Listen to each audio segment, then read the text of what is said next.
A matchless adventure among the world's tallest dunes.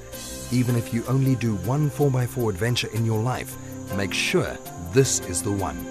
The extent of what awaits you is hard to describe. It will change something about your humanity.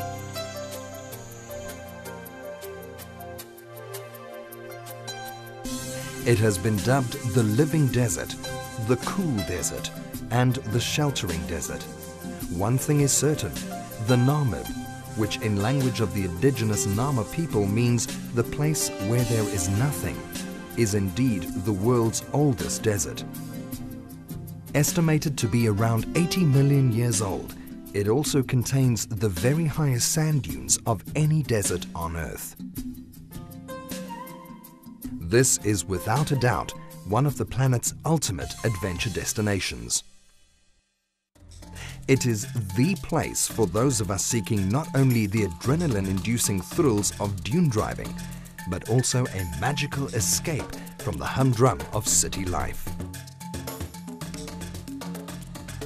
In the Namib, there is quiet in the real sense of the word. There is a vastness difficult for city dwellers to imagine, an endless horizon that stretches out for miles. Here one experiences the incredible privilege of communing with a natural ecosystem that is still unspoilt and largely free of a human imprint. Hardy creatures such as the golden mole and the desert lark are found nowhere else on Earth. They and other creatures have adapted to survive in this harsh desert environment. The Namib Desert teems with life. You just need to know where to look for it. Despite what the Nama people may have originally thought when they named it, the desert is of course far from empty. It is full of life, beauty, and the promise of adventure. This vast expanse of undulating sand dunes, stretching out along the Namibian coast for almost 2,000 kilometers, hides untold treasures, a once-in-a-lifetime journey of discovery. Welcome to Faces of the Namib.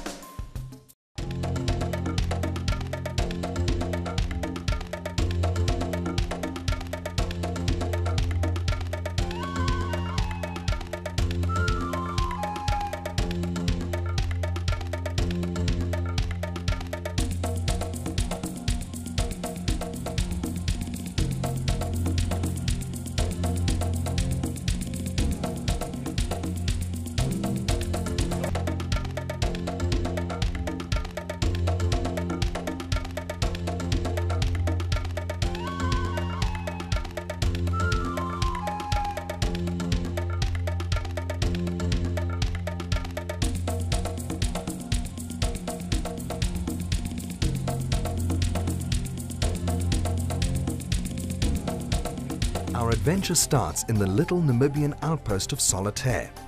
Here we gather to meet our fellow travelers and guides and to purchase last-minute supplies before traversing the Namib from east to west over the course of the next 5 days. Whether it's extra fuel you are buying to fill up jerry cans or packets of biltong and bottles of drinking water, this is officially your last chance to stock up on essentials. It is also where you need to make sure that your off-road vehicle is 100% ready and able to tackle those famous dunes. Where we are heading, there are of course no garages, grocery stores or restaurants. You will travel an approximate distance of 550 kilometers before encountering civilization again, so it's best to follow the Scout's motto and be prepared.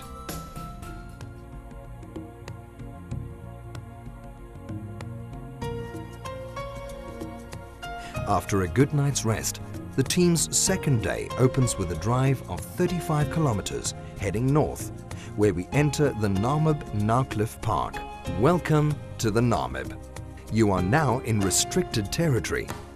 Only concession holders and you, their guests, may pass this way. You are one of an elite few who will have the privilege of venturing through the deep Namib. It is at this point of no return, where tires are deflated in preparation for the sandy terrain which lies ahead, and where each vehicle is fitted with a shortwave radio to ensure communication between drivers at all times. Once the team leader has explained procedures to the group, it's time to depart as we follow the old ox wagon route of the first German settlers into the desert and towards the coast. You are now in the area known as the pre-Namib. You may be surprised to find it fairly lush when summer rains transform the landscape into a Monet-like watercolor of pale yellows, pinks, oranges, and greens. But no matter what time of year you visit, the landscape offers a feast for the eyes. So whatever you do, don't leave that camera at home. Welcome to Big Sky Country, a world of swishing savanna grasses, mysterious fairy circles, and spreading phantom trees. As you make your way into the interior, you may pass troops of boisterous gemsbok, prancing springbuck, prim zebras, or even the occasional desert ostrich. And then it's time for dune driving nursery school to commence. A small taste of what lies ahead as the team negotiates its way through our first dunes. Here we are at last among those famed deep orange sand mountains. Take the time to familiarize yourself with dune driving techniques, and when in doubt, consult one of your guides. After all, they're here to help. The most basic rules of dune driving are easy to remember. Having deflated your tires to at least 1 bar, keep a good following distance between vehicles. Keep well in the tracks of drivers who have preceded you. Select gears which provide momentum and speed. Expect a slip face on the other side of that dune. Don't take unnecessary risks. And most important of all, have fun. If you've built up an appetite from gripping that steering wheel too tightly, our team of well-trained guides prepare delicious meals for you. One thing is for sure, no one leaves the faces of the Namib Desert Tour feeling hungry. On the contrary, in the desert, we feast like kings and queens. Crack open an ice-cold tin of Coke, sit back in an easy chair, and relax for an hour or two. You will have earned it. In the Namib, there is no place for watches or schedules. Here we go by the saying, Europe may have the clocks, but Africa has the time. You might as well surrender to it. Late afternoon of our first day, we come upon the Kruger River Canyon with its breathtaking views.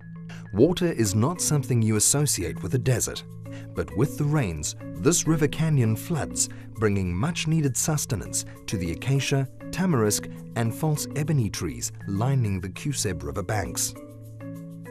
Anyone who imagined there's no life in a desert has surely not experienced the faces of the Namib tour.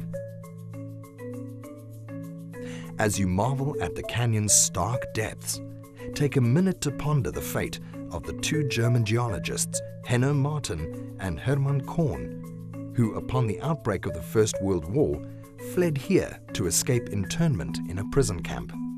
They survived here in the canyon for more than 2.5 years and wrote a book about their adventures.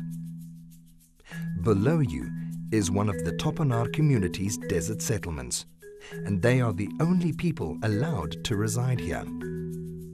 The Topenaars, led by Captain or Kaptein Kwiki, are a proud and hardy people who have inhabited the Namib for centuries, farming with a few goats and sheep and harvesting the unusual Nara melon, which is endemic to the desert.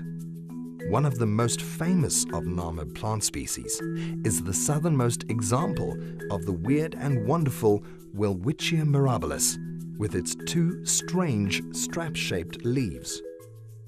The Kruger River only floods once every few years, and when it does, no crossing is possible. But if you do happen to find the river in flood, the adventurous souls in the party may choose to cool off in the rushing waters before setting up camp beneath the glorious desert stars. On day 3, school is out, and we prepare to enter the sea of sand beyond Homeb, leaving the mountains behind and heading west towards Conception Bay.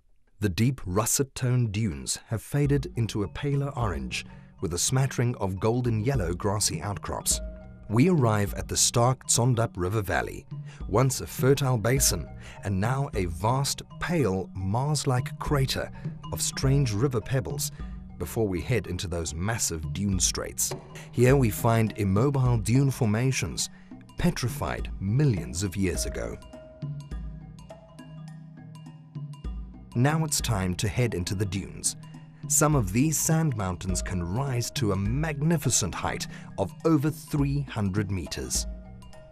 Put your driving skills to the test and enjoy the ride. There's no need to let names like Long Drop, Slingshot, or Land Rover's Graveyard deter you. Listen to your guide's instructions and you'll be fine. As you descend the giant dune, you might be unnerved by an uncanny growl reminiscent of a lion's roar as millions of quartz particles are rubbed together. There is always someone to give a helping hand should you get stuck. Tomorrow you will have to wear the bright orange t-shirt that loudly and proudly proclaims your errors of judgment to the world. But don't worry, there's always another driver at hand to relieve you of it. At nightfall, once camp is set up, relax and unwind as you share jokes with family, new friends and old, around a roaring campfire beneath the most beautiful canopy of stars. If you're feeling up to it, a short hike to the top of a dune provides an exquisite panorama of a seemingly endless sea of sand. The desert is a place for both camaraderie and quiet contemplation, a place for laughter and a place for wonder, a place for watching your children dune board, or for studying tiny insects and animals that have adapted to this harsh but glorious world. It is a place for both relaxing and for gasping for breath as you descend a 100-meter dune slip face. The secret of the Namib is to surrender to its rhythms. Don't be impatient. Take it slow.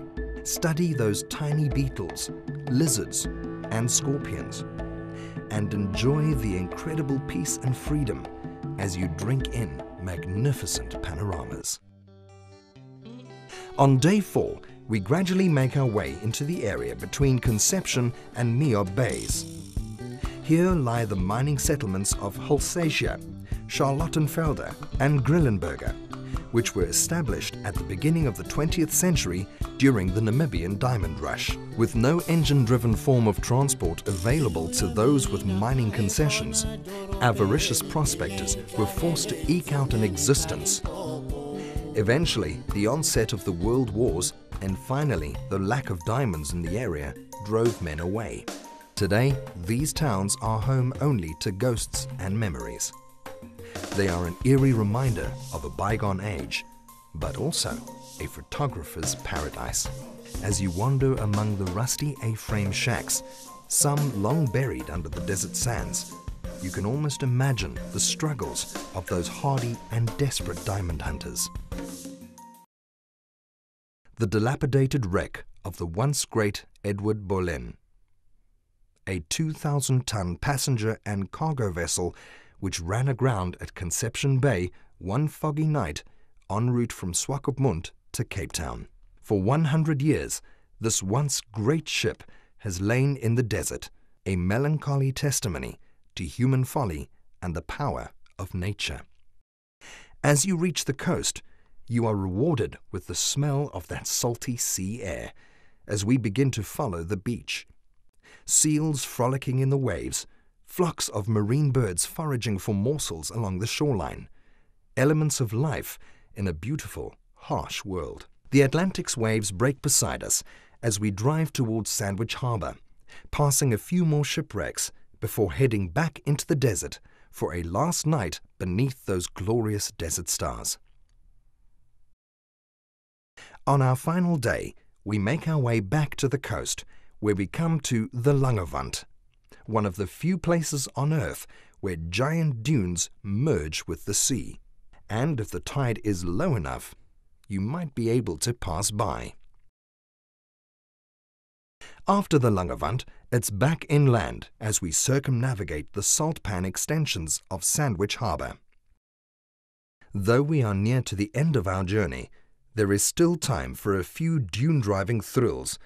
Welcome to the roller coaster, a series of massive roaring slip faces and fantastic panoramic views of the ocean. We head out of the Kruger Park towards Walvis Bay and the end of our adventure. We have lived and breathed the glorious Namib Desert, and hopefully it will leave you as it leaves us each time we visit, awed at the power of nature and humbled that it has allowed you a glimpse of its rare beauty.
When we create Amarula, we let nature take its course. At our plantation, we let our trees grow wherever they choose. Our irrigation system is erratic but effective.